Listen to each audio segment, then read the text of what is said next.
Magandang araw mga katiris. Ngayon ay patungo ako sa munisipyo para makapagparehistro para sa botohan. At yan na nga po, nandun na po kami sa jeep. Nakasakay na nga po kami at lagi nga naman po kasama ang aking ina sa bawat lakad ko. Talaga naman.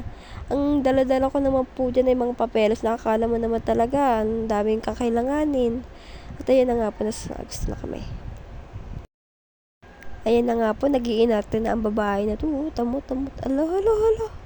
OA.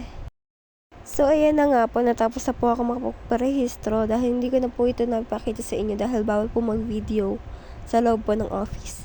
So, ayan na nga po, nagbaba na po kami ng hagdan at ayun po, nagpunta po kami sa may CR dahil mag-CR na po si mama. Pero sarado. Kaya po, umalis na po kami at tumaan po kami dyan sa office po ng mayor. At ayan nga po, ayan na nga po, nagkayayaan na po sila na gumala sa kainit-initan na panahon. Diyos ko po.